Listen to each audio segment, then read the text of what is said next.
passer dans ta présence. Merci pour ta gloire qui est descendue au milieu de nous, pour ta visitation, pour le bien que tu as fait et que tu feras encore dans la vie de tes enfants. Et merci pour ce temps, cette parole que tu as préparée pour nous édifier, de nous consoler, de nous fortifier,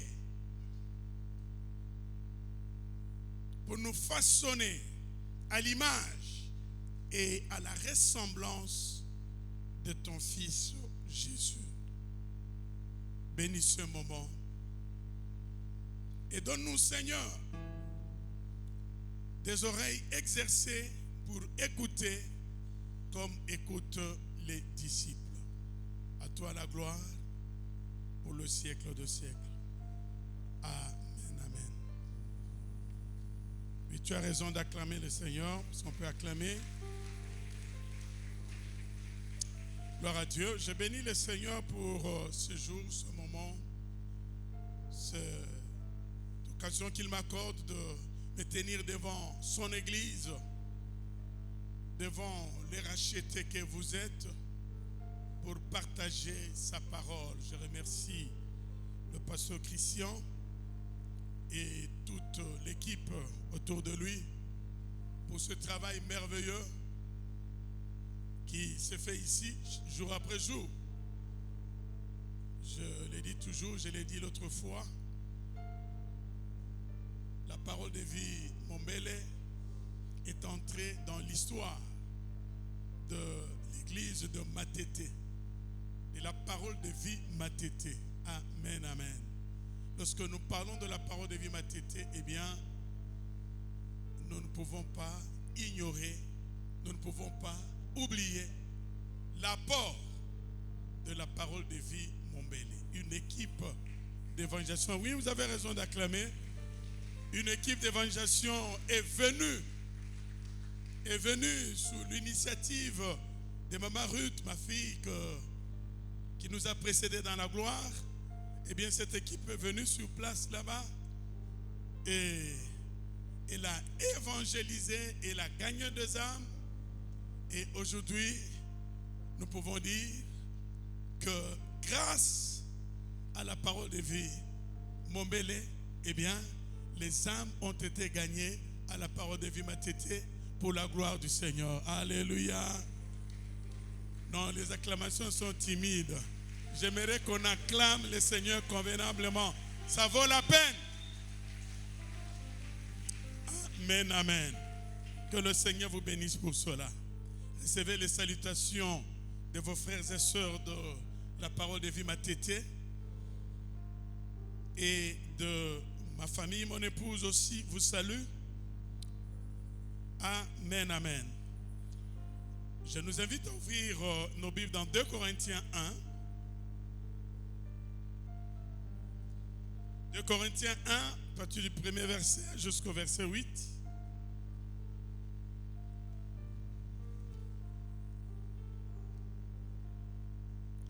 La Bible dit exactement ceci dans ma version.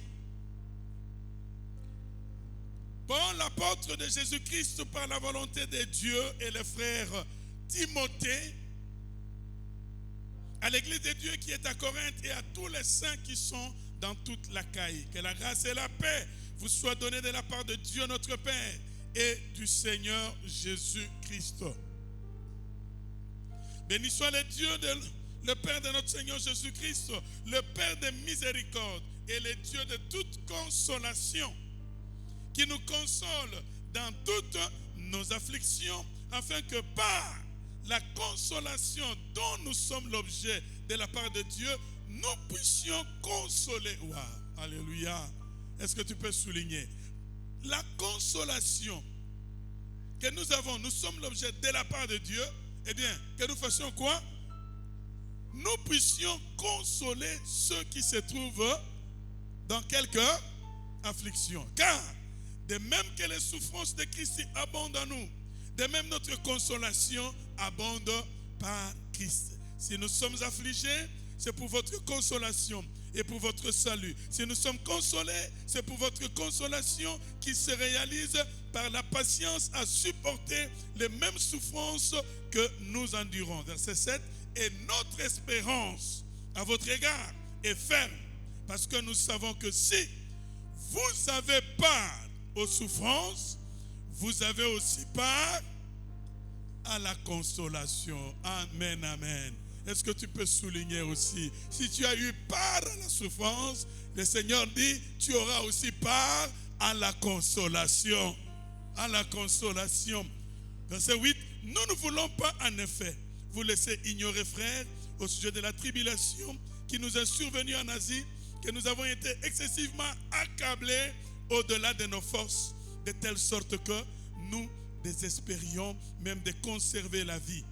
Et nous regardions comme certains, on peut aller même sur le verset 9, notre arrêt de mort, afin de ne pas placer notre confiance en nous-mêmes, mais de la placer en Dieu qui ressuscite les morts. Alléluia. De la placer en Dieu qui ressuscite les morts. Le thème que je nous propose ce matin est le suivant: affligé mais consolé. Alléluia. Une lecture attentive de ce texte attire notre attention, bien-aimés, sur la répétition de deux expressions. Il y a deux expressions qui reviennent dans ce texte: consolation, affliction. Lorsque vous lisez attentivement, vous allez vous rendre compte que ces deux expressions reviennent plus que les autres expressions que nous trouvons dans la Bible, dans ce passage. En fait, ces deux expressions résument la pensée même de ce passage. Amen, amen. La pensée de ce passage est résumée par ces deux expressions. L'apôtre Paul, qui s'adresse aux Corinthiens et à nous ce matin, eh bien, nous parle non seulement des afflictions qu'il a connues, des afflictions qu'il a rencontrées, des souffrances, des détresses, des temps difficiles qu'il a connus, mais l'apôtre Paul va aussi au-delà pour nous dire, il a connu des afflictions, c'est vrai, mais au-delà des afflictions, il a aussi connu la consolation du Seigneur. Alléluia. Il a aussi connu la consolation du Seigneur. Il a connu aussi la délivrance. Il nous parle aussi de la délivrance, du salut dont il a été l'objet de la part du Seigneur. Bien-aimé, ce matin, j'aimerais rappeler à quelqu'un ceci. Si Dieu a permis l'affliction dans ta vie, si Dieu a permis que tu passes par les moments de détresse dans ta vie, eh bien, rassure-toi que Dieu a prévu aussi une consolation pour toi. Il a prévu aussi une consolation pour toi. Alléluia. Si tu as part aux afflictions, eh bien, tu auras aussi part à la consolation. Amen, amen. Alléluia. J'aimerais nous partager trois vérités dans ce passage pour notre édification au milieu des afflictions, au milieu des temps difficiles. La première vérité qui se dégage de ce texte, c'est que les afflictions, les temps difficiles font partie de la vie d'un enfant de Dieu. Amen, amen. Être enfant de Dieu, serviteur, servant de Dieu, bien-aimé, ne nous épargne pas des afflictions, ne nous épargne pas des temps difficiles, ne nous épargne pas des épreuves. Non, c'est ce que Paul essaye de nous enseigner ce matin. Paul parle des afflictions, il ne dit rien au sujet de la nature de ces afflictions. Il ne dit rien. Mais au verset 8, l'expression utilisée au verset 8 nous aide à comprendre, montre même la gravité des afflictions que Paul a traversées. Verset 8. Nous ne voulons pas en effet vous laisser ignorer, frères, au sujet de la tribulation qui nous est survenue en Asie, que nous avons été excessivement, comment? Accablés de nos forces, de telle sorte que nous désespérions même de conserver la vie. Amen, amen. Il ne dit pas, il ne donne pas la nature des afflictions. Mais à travers cette expression, eh bien, nous pouvons comprendre que les afflictions étaient tellement fortes dans la vie de l'apôtre Paul qu'il n'espérait même plus rester en vie. Amen, amen. Il pensait déjà que sa mort était certaine. Il voyait déjà la mort venir à cause des afflictions. Mais au verset 9, il nous rappelle encore que le secours au milieu des afflictions ne peut venir que de Dieu et de Dieu seul. Alléluia. C'est ce qui se passe peut-être dans la vie de quelqu'un ce matin. Tu crains Dieu, c'est vrai. Tu marches dans la crainte de Dieu. Tu sers Dieu. Tu obéis à sa parole. Tu es fidèle dans tes engagements dans l'église. Mais bien aimé, il est possible qu'alors que tu vis pleinement ta vie chrétienne, il est possible que tu passes par des afflictions. Il est possible que le Seigneur permette que les temps difficiles, les détresses, les tribulations te visitent. Amen, amen. Il est possible que cela arrive. Il est possible que pendant que tu sers le Seigneur, pendant que tu es fidèle, il est possible que le mariage tarde à venir. Il est possible que les enfants tardent à venir. Il est possible que le travail ne soit pas au rendez-vous. Il est possible que ces choses nous arrivent alors que nous restons fidèles à Dieu. Plusieurs se posent des questions. Souvent, les enfants de Dieu se demandent, mais Seigneur, qu'est-ce qui se passe? Seigneur, pourtant, je te sers. Seigneur, je marche dans ta crainte. Seigneur, pourtant, tu sais, je t'aime. Tu connais ma fidélité. Tu connais ma consécration. Tu connais cela, Seigneur. Mais pourquoi, Seigneur, tu permets ceci? Pourquoi? Le grand apôtre Paul a reconnu, en dépit de tout ce qu'il a fait pour le Seigneur, il a reconnu. Il est passé lui aussi par les tribulations. Amen, amen. Alléluia. Que cela ne soit pas comme quelque chose d'étrange qui nous arrive lorsque nous traversons ce moment. Que cela ne soit pas comme quelque chose d'étrange qui nous arrive, bien-aimés. Et que cela ne nous amène pas à quitter l'église comme certains. Les afflictions ont amené plusieurs à quitter leurs églises. Les afflictions, les temps difficiles ont amené plusieurs à abandonner la foi, à renier la foi. Plusieurs. Mais qu'il n'en soit pas ainsi pour toi. Alléluia. Qu'il n'en soit pas ainsi pour toi. Mais la question qu'on peut se poser ce matin, pourquoi Dieu permet les afflictions dans la vie de ses enfants? Pourquoi? Pourquoi Dieu permet les afflictions? Pourquoi il permet les afflictions dans la vie de ses enfants? Pourquoi les afflictions dans la vie des enfants de Dieu? Pourquoi? Premièrement, retenez-le. Dieu, dans sa souveraineté, peut permettre que tu passes par des afflictions. Amen, amen. Jean 16, le verset 33. Jean 16, 33. Dieu, dans sa souveraineté, peut permettre que nous passions par des afflictions. Je vous ai dit ces choses afin que vous ayez la paix en moi. Vous aurez des tribulations dans le monde. Mais faites quoi? Prenez courage. J'ai fait quoi? J'ai vaincu le monde. Amen, amen. Dieu peut permettre que nous passions par des tribulations, alors que nous marchons dans sa crainte, alors que nous sommes fidèles, alors que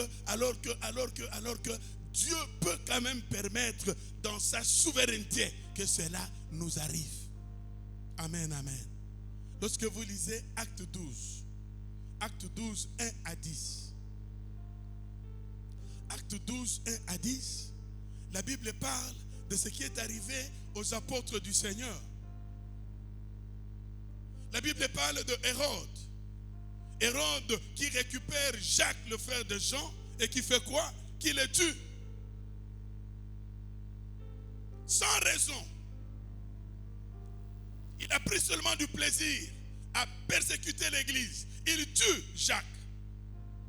Et Dieu permet que Jacques soit tué. Jacques est tué. Et dans les mêmes circonstances, Hérode récupère encore qui? Il récupère Pierre. Voulant aussi le faire tuer comme il a fait tuer qui? Comme il a fait tuer Jacques. Mais ce qui est étonnant, c'est quoi? Ce qui est étonnant, c'est de constater que le même Dieu qui a permis que Jacques soit tué, Dieu maintenant là va empêcher la mort de Pierre. Amen, amen. Dieu empêche la mort de Pierre. Dieu a permis que Jean soit tué, mais il empêche que Pierre soit tué. Seigneur, Seigneur, pourquoi? Aujourd'hui on dira pourquoi 2 poids, 2 mesures. Qu'est-ce que Jacques t'a fait pour qu'il soit tué et pour que tu laisses Pierre en vie? Est-ce que Jacques était un pécheur? Est-ce que Pierre était plus saint que Jacques? Non. C'est Dieu dans sa souveraineté qui décide ainsi. Amen, amen. Pour une même maladie, il guérit X et il permet que Y meure pour une même maladie. Pour une même circonstance, il permet que toi tu sois sauvé, que l'autre soit récupéré. Pour le même problème, il ouvre la porte là-bas, il ferme là-bas. Il est Dieu, il fait tout ce qu'il veut dans sa souveraineté et il n'a de compte à rendre à personne. Alléluia. Alléluia. Comprenons bien cela. Comprenons bien ces choses.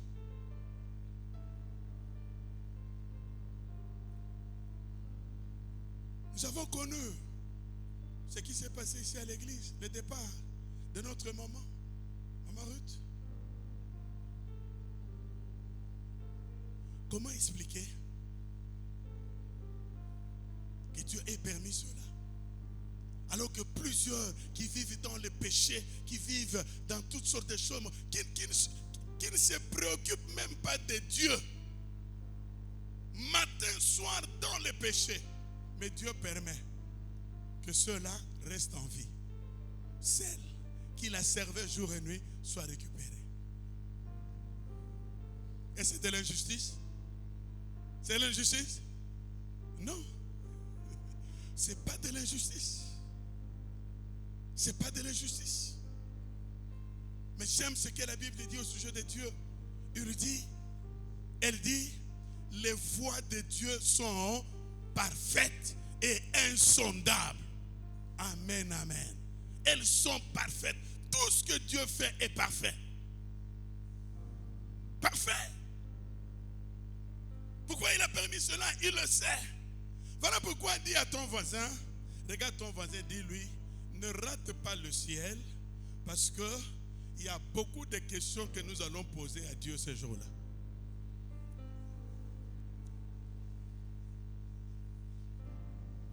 Alléluia. Nous allons lui poser des questions, Seigneur. Mais pourquoi tu as permis ça? Là, tu n'as pas peur. Pourquoi? Dites-nous un peu. Dites-nous. Dites-nous. Ne rate pas le ciel. Amen, amen. Il permet, dans sa souveraineté, il permet cela. Pourquoi les afflictions dans la vie des enfants de Dieu? Premièrement, retient parce que c'est Dieu qui les permet. Amen, amen. Ne va pas chercher, ne va pas confesser des péchés que tu as déjà confessés autant de fois, que Dieu a déjà pardonné, mais tu reviens sur le même péché parce que tu penses que Dieu... Non, non, non, non. Dieu permet cela. Deuxième raison, pourquoi? Nous vivons dans un monde rebelle à Dieu. Les chrétiens vivent dans un monde rebelle à Dieu, un monde méchant, un monde hostile à Dieu, un monde hostile à tous ceux qui portent la marque de Dieu. Un monde qui foule aux pieds les principes du royaume de Dieu. 2 Timothée 3,12, la Bible dit, or, tous ceux qui veulent vivre pieusement en Jésus-Christ seront persécutés. Et c'est dans ce monde que le Seigneur nous a envoyés. C'est dans ce monde pervers, corrompu, que le Seigneur nous laisse. Le Seigneur nous demande de vivre pieusement dans ce monde pervers. La Bible dit, nous serons comment? Acclamés. Amen, amen. Amen. Tu seras acclamé. Amen. Non. Nous serons persécutés dans ce monde. Retiens cela. Partout où tu vas vivre pleinement ta vie chrétienne, la persécution sera à côté de toi. Et sache-le, si tu es chrétien dans ce monde et que tu n'es pas persécuté, c'est que quelque part, il y a compromission dans ta vie chrétienne. Merci pour ce silence. C'est qu'il y a compromission. Un véritable enfant de Dieu qui vit sa vie chrétienne normalement doit être persécuté, voulu ou non.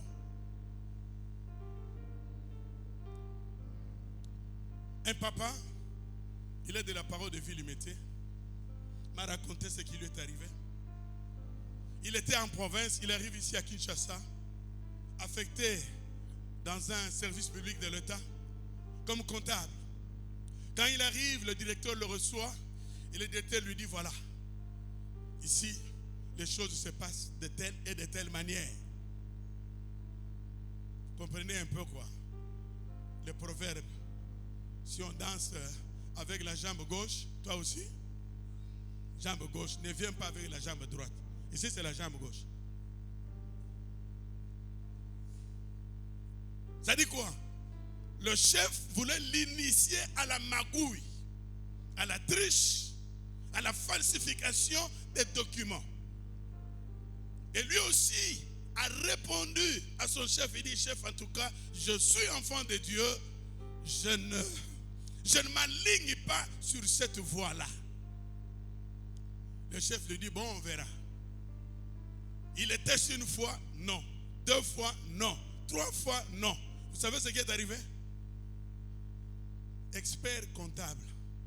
Une nouvelle affectation tombe. On l'a envoyé où? Demande à ton voisin, on l'a envoyé où? À la bibliothèque. Pour faire la comptabilité des livres. Ceux qui chercheront à vivre pieusement dans le Seigneur seront persécutés dans ce monde. Voilà pourquoi il y a des afflictions. Voilà pourquoi nous connaissons parfois des afflictions en tant qu'enfants de Dieu. Amen, amen. Pour avoir dit non au chef, il s'est retrouvé à la bibliothèque. Il s'est retrouvé à la bibliothèque. Je connais beaucoup de femmes chrétiennes qui ne savent pas jouir de leurs droits au travail. Primes, avantages. Qu'est-ce que vous voulez encore? Comment on appelle ça? Mission de service, voilà. Promotion en grade. Elles ne savent pas jouir de cela. Pourquoi? Parce qu'elles ont dit non au chef. Vrai ou faux? Peut-être pas chez vous ici. Chez nous, à ma tête, on vit cela. Vous ici, vous êtes saints. Elles ne vivent pas. Pour avoir dit non. Pour avoir refusé. On les empêche. Et il n'y a pas que les femmes, mais aussi les hommes. Les chrétiens qui ne veulent pas coopérer avec le chef. Les chrétiens qui ne veulent pas changer la virgule, effacer ceci, faire cela. Tous ceux-là sont persécutés. Nous le savons. Amen, amen. La persécution, les afflictions dans la vie d'un enfant de Dieu. Pourquoi? À cause de la foi en Jésus.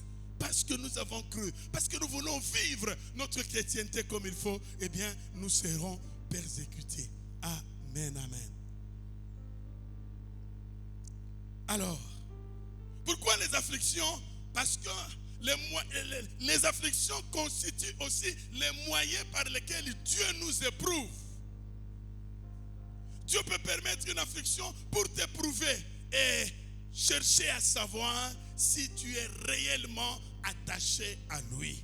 Ça peut arriver aussi. 1 Pierre 4, 12 à 13, vous pouvez prendre la référence. 1 Pierre 4, 12 à 13. Dieu nous éprouve à travers les afflictions. Un soir à Matete, c'était une réunion de femmes. Une réunion de femmes. Une maman est venue à l'église. Et là, quand il rentrait à la maison, à bord d'une moto, elle a été récupérée par les Koulouna. Machette. Elle est tombée. On a récupéré les sacs. Et on a fait 8 soutures sur la tête. Elle n'est pas allée voler. Elle ne venait pas d'un endroit où elle est allée pécher. Elle venait de la présence de Dieu. Elle rentrait à la maison. Mais cette affliction, cette détresse, ces problèmes est quand même arrivée. Dieu permet parfois ces choses pour nous éprouver. Tu es venu au culte, tu rentres, tu te retrouves au milieu de brigands, de bandits qui t'arrachent ton sac, qui t'arrachent ton téléphone, peut-être même les frais académiques qui étaient dedans. On arrache, on part avec. Demain,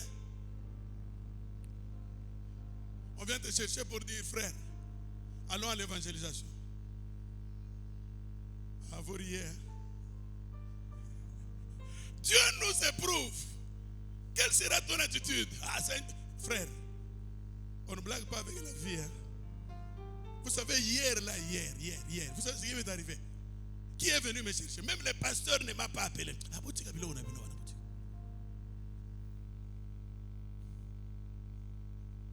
Dieu nous éprouve parfois. Amen, amen. Dieu nous éprouve. Deuxième point, deuxième vérité dans ce texte. Au milieu des afflictions, continuons à faire confiance à Dieu.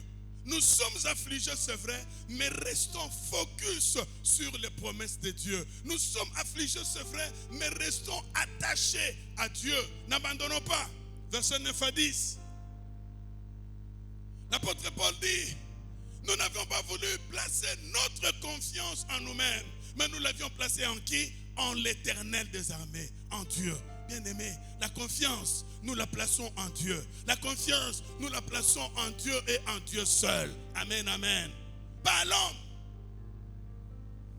Au milieu des afflictions, tournons nos regards vers le Seigneur et continuons à placer notre confiance en Dieu. Paul ne se limite pas à nous parler de ces afflictions, mais il nous enseigne aussi la bonne attitude.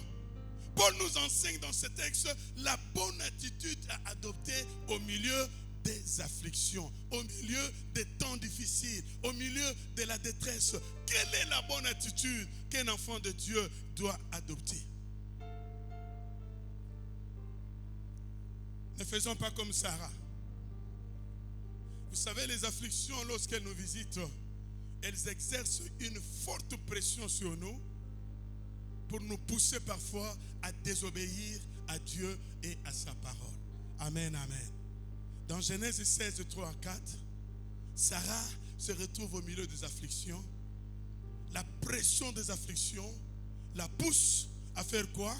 À demander, à envoyer son mari vers qui? Vers Agar. Amen. La pression, les afflictions peuvent exercer dans la vie de quelqu'un. Elle envoie son mari dans les bras de la servante Agar. Deuxième attitude négative au milieu des afflictions, à ne pas imiter la femme de Job. Dans Job 2, verset 9. Pressée par les afflictions, la femme de Job, Atalia, dit à Job, maudit Dieu et fait quoi? Meurt. Maudit Dieu et meurt. Les afflictions parfois exercent des pressions sur nous. Et lorsque nous ne sommes pas attachés à Dieu, lorsque nous ne continuons pas à tourner, à fixer nos regards sur le Seigneur, eh bien, il est possible que nous puissions tomber. Il est possible que nous puissions abandonner. Il est possible que nous puissions nous relâcher à cause des afflictions. Amen, amen. Au milieu des afflictions, restons attachés à Dieu. Amen, amen. J'ai parlé avec une sœur là-bas à l'église. Elle me parlait de ses fiançailles. Elle me dit, pasteur, 4 projets de fiançailles n'ont pas abouti. Affligée à cause de cela. Je lui pose la question de savoir, d'accord, les projets n'ont pas abouti, mais dis-moi un peu, comment tu vis tes fiançailles? Elle me dit au début, ça s'est passé bien. Je marchais dans la crainte de Dieu. Même lorsque le fiancé voulait que je lui cède mon corps, j'ai refusé. Mais après, je me suis rendu compte que, à cause de ce refus, il partait ailleurs et il allait se marier là-bas. Alors qu'est-ce que tu as fait? Moi aussi, j'ai changé de technique. J'ai commencé moi aussi à faire quoi? À céder le corps. Pourquoi? Pour qu'il reste. J'ai dit ok. Depuis que tu as cédé, combien sont restés? 0. Alors tu as fait quoi? Amen, amen. Amen, amen. Bien-aimé, juste une parenthèse. Au milieu des afflictions, ne cherche pas à aider Dieu. Ne cherche pas à aider Dieu. Dieu, on ne l'aide pas. Laisse Dieu faire les choses à sa manière. Et je dis toujours, celui qui vient et qui part, parce que tu as voulu marcher dans la crainte de Dieu, celui-là n'est pas celui que Dieu t'a envoyé. Celui que Dieu t'a envoyé acceptera de marcher avec toi dans la crainte de Dieu. Et lorsque le temps de Dieu arrivera, le Seigneur vous visitera. Le Seigneur vous visitera. Ne cherchez pas à aider Dieu. Elle a voulu aider Dieu. Personne n'est resté. Tous sont partis. Qu'il n'en soit pas ainsi pour toi ce matin. Amen, amen. Alléluia. Alléluia. Bien-aimé, Paul ce matin nous exhorte à placer notre confiance en Dieu au milieu des afflictions. Je suis affligé, c'est vrai, mais je continue à confesser que Dieu est celui qui console. Je suis malade, c'est vrai, mais je continue à confesser que Dieu est celui qui guérit. J'attends des enfants, c'est vrai, mais je continue à confesser que Dieu est celui qui donne des enfants. Le mariage ne vient pas, c'est vrai, mais je continue à déclarer que Dieu est celui qui donne le mariage. La confiance en Dieu. Amen, amen. Que les afflictions ne viennent pas ébranler notre confiance en Dieu. Notre confiance en Dieu doit demeurer intacte, quelles que soient les afflictions. Alléluia. C'est le message que je suis venu adresser à quelqu'un ce matin. J'attends encore le mariage. Mais lorsqu'à côté de moi, quelqu'un se marie, je bénis le Seigneur. Je bénis le Seigneur.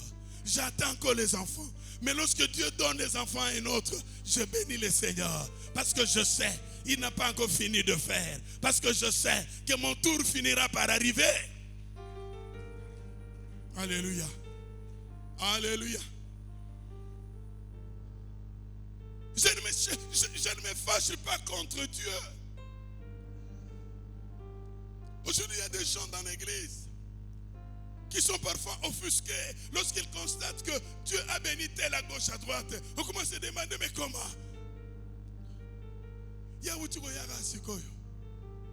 Qui t'a dit que dans l'église, il y a un registre où Dieu écrit ceux qui sont venus avant et après. Et dans ces registres-là, ne peuvent être bénis que ceux qui étaient venus avant. Qui a dit? Qui t'a dit? La Bible parle des ouvriers de la première heure et de la 11e heure. Tous ont reçu quoi? Même salut. Et Dieu, dans sa souveraineté, je l'ai dit au début ici, il bénit qui, la Bible dit, il élève qui il veut, il abaisse qui il veut. Il n'a de compte à rendre à personne. Il n'a de compte à rendre à personne. Alléluia. J'attends encore, mais je continue à bénir Dieu. J'attends encore, mais je continue à le servir. La Bible dit que celui qui se sanctifie encore davantage. Surtout au milieu de l'affliction, sanctifie-toi encore davantage. Pourquoi? 2 versets nous donnent la solution, la réponse à cela. Le premier verset, c'est dans Romains 8. Romains 8, 35. Pourquoi? La Bible dit, rien ne peut nous séparer de l'amour de Dieu manifesté en Jésus-Christ. Alléluia. C'est la tribulation, l'angoisse, ou la persécution, ou la faim, ou la nudité, ou le péril, ou l'épée. Rien ne peut nous séparer de l'amour de Dieu. C'est la première raison. La deuxième raison, nous la trouvons toujours dans Romains 8, 18. Romains 8, 18. La Bible dit quoi? Car les souffrances du temps présent ne sauraient être comparées à la gloire à venir. Est-ce que quelqu'un peut acclamer le Seigneur pour la gloire à venir? Pour la gloire à venir qui nous attend dans sa présence. Alléluia. Alléluia. Alléluia. Bien-aimés, les souffrances que nous pouvons connaître aujourd'hui, la famine, la nudité, le manque de ceci ou de cela, bien-aimés, que cela ne t'amène pas à rater le ciel. Parce qu'au ciel, il y a une gloire glorieuse que le Seigneur prépare, que le Seigneur a destinée, que le Seigneur est allé. Jésus dit, je m'en vais vous préparer une place.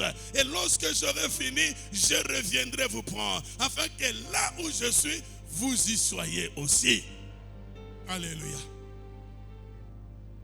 Que les choses de cette terre ne t'amènent pas à rater le ciel. Amen, amen. iPhone. Quoi encore? Quoi encore? iPhone. Quoi encore? Restaurant. Aujourd'hui, nous serons au restaurant. Au restaurant. Alors quand toi tu entends restaurant, tu commences à trembler.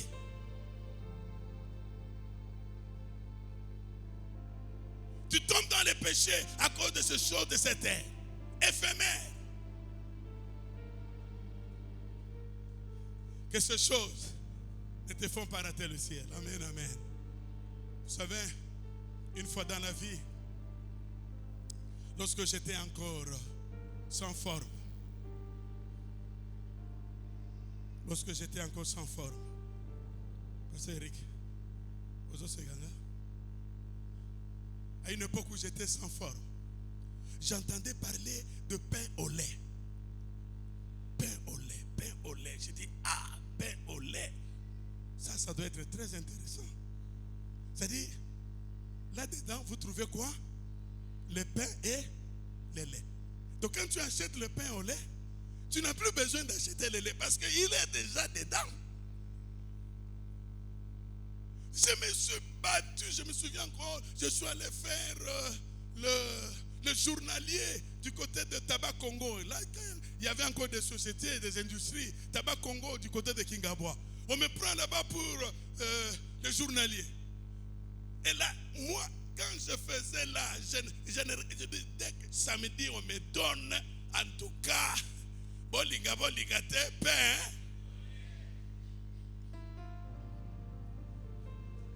Samedi, on appelle, je pars, je prends ma part. Je sors. Alimentation. Donnez-moi quoi? Pain au lait. J'arrive à la maison. Je n'ai même pas acheté le lait parce que je savais que le lait est dans le pain. Je coupe le pain. Jusqu'aujourd'hui, je cherche le lait, je ne l'ai pas trouvé.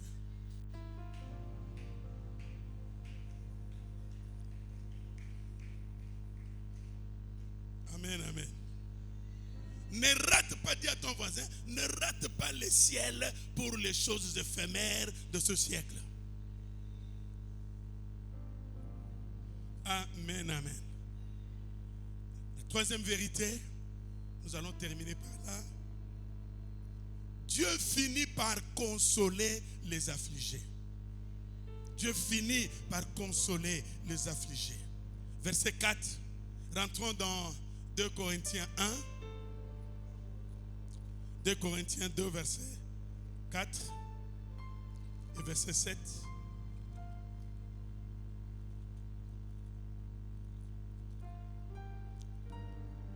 De Corinthiens 1, 4.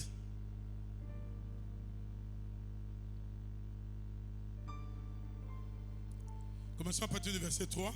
Béni soit Dieu, le Père de notre Seigneur Jésus-Christ, le Père de miséricorde et le Dieu de toute consolation, qui fait quoi? Qui nous console dans toutes nos afflictions, afin que par la consolation dont nous sommes l'objet de la part de Dieu, nous puissions consoler ceux qui se trouvent dans quelque affliction. Amen, amen.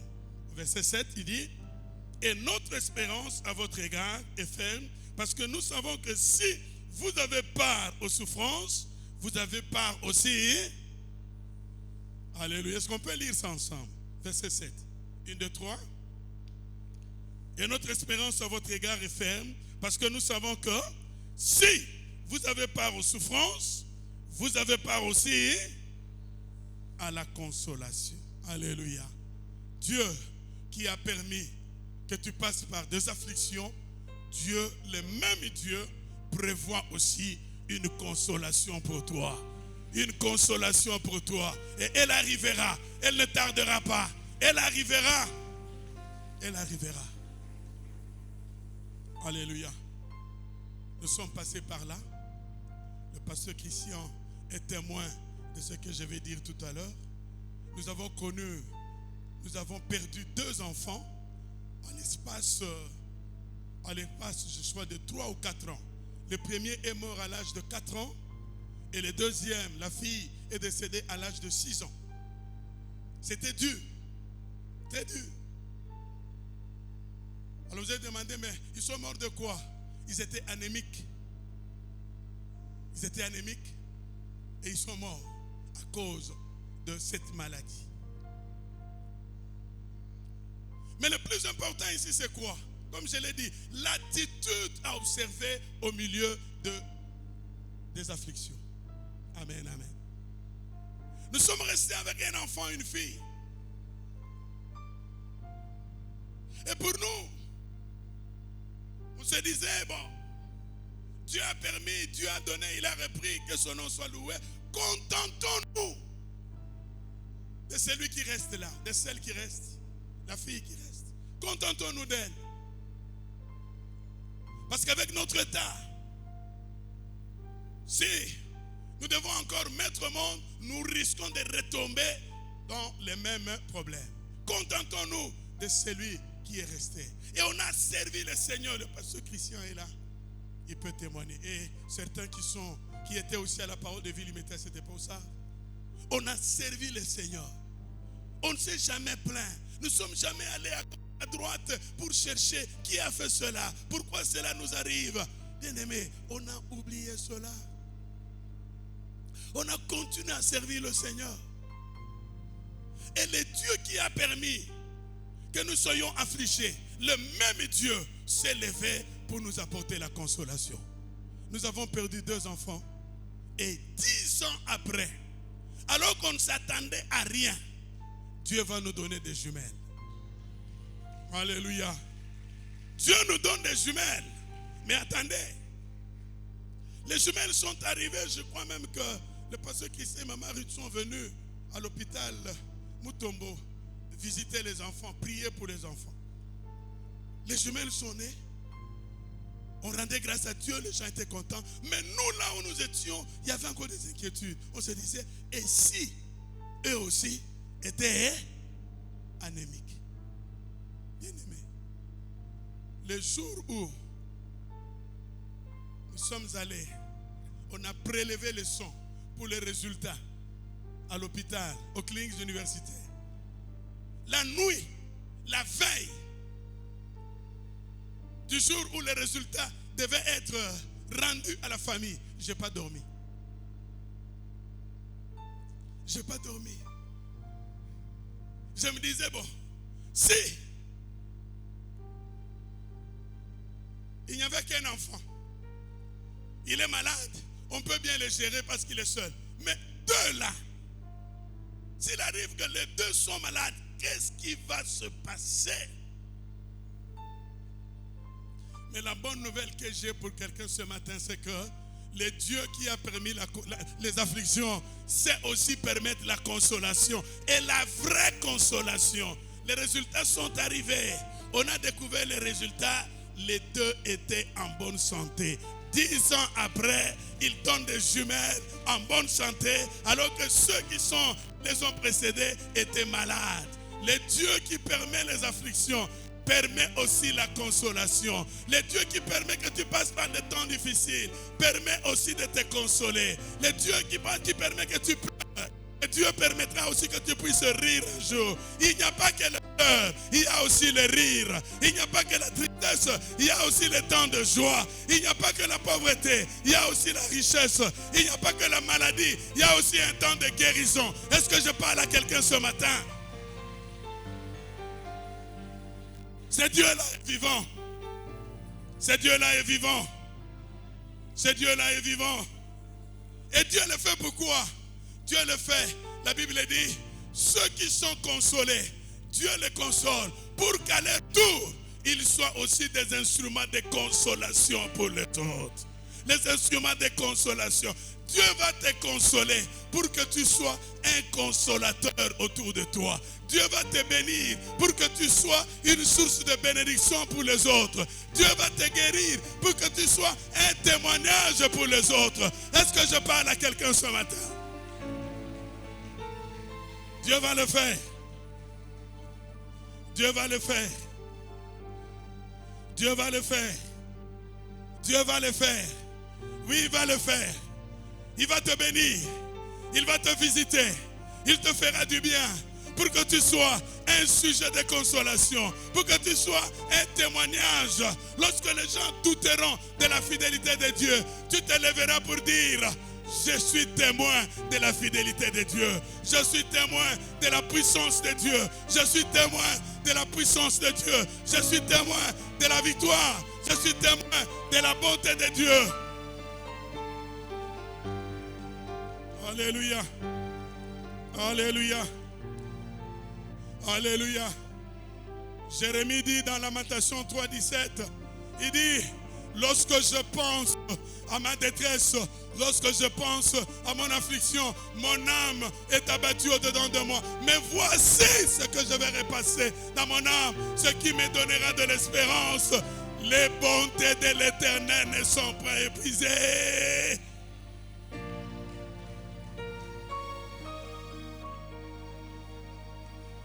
Que les bontés de l'Éternel se renouvellent dans la vie de quelqu'un. Que les bontés de l'Éternel se renouvellent dans la vie de quelqu'un. Je prie ce matin que le Seigneur visite quelqu'un. Je prie ce matin que le Seigneur étende sa main sur quelqu'un. Tu passes par les afflictions. Que le Seigneur te console. Que le Seigneur te console. Que le Seigneur te console. Que le Seigneur te console. Que le Seigneur te console. Que le Seigneur te console. Tu passes par des afflictions. Lève-toi là où tu es. Lève-toi là, nous allons prier pour toi. Lève-toi, nous allons prier pour toi. Tu passes par des afflictions. Je ne parle pas des afflictions causées par ton péché. Si ce sont des afflictions causées par ton péché, tu dois te repentir. Je parle des afflictions que Dieu a permis en dépit de ta fidélité. Tu marches dans sa crainte, mais Dieu permet quand même que cela t'arrive. Lève-toi là où tu es, nous allons prier. Seigneur, souviens-toi. Souviens-toi de ce bien-aimé. Souviens-toi de ces frères et sœurs qui passent par des moments d'affliction. Tu as dit, si vous avez droit aux souffrances, si vous avez part aux afflictions, vous aurez aussi part à la consolation. Merci de consoler ces frères et sœurs. Merci de consoler. Merci de guérir. Merci de restaurer. Merci de faire du bien à tes enfants. Que les malades obtiennent la guérison. Que les malades soient guéris. Que les captifs soient libérés. Et que tu accordes à chacun selon les désirs de son cœur. Amen, amen. Amen, amen. Alléluia. Alléluia. Bien-aimés, pour terminer, écoutez ceci. Retenons ceci. La vraie consolation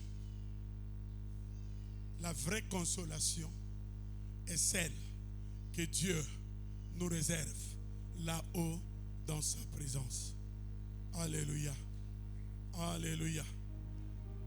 Pendant que nous sommes encore sur cette terre, il est possible que nous soyons affligés, que nous soyons consolés après avoir été affligés. Amen. Il est possible que nous soyons consolés. Nous avons été affligés, Dieu va nous consoler. Mais ça ne signifie pas que parce que Dieu nous a consolés, il n'y aura plus d'affliction. Tant que nous serons sur cette terre, les afflictions seront toujours là. Il va nous consoler, nous serons affligés, il nous console, nous sommes affligés, il nous console. C'est pourquoi j'ai dit, cette affliction, cette consolation terrestre, elle est éphémère, elle est de courte durée. La vraie consolation, c'est celle que Dieu nous réserve dans sa présence. Alléluia. C'est celle que Dieu nous réserve dans sa présence. La vraie consolation, nous la vivrons lorsque nous le verrons dans sa présence. Là où il n'y a ni pleurs, ni grincement de dents, lorsque nous serons devant le trône. La Bible dit, là-haut, plus de pleurs. Là-haut, plus de pleurs. Nous allons voir le Seigneur. Là-haut.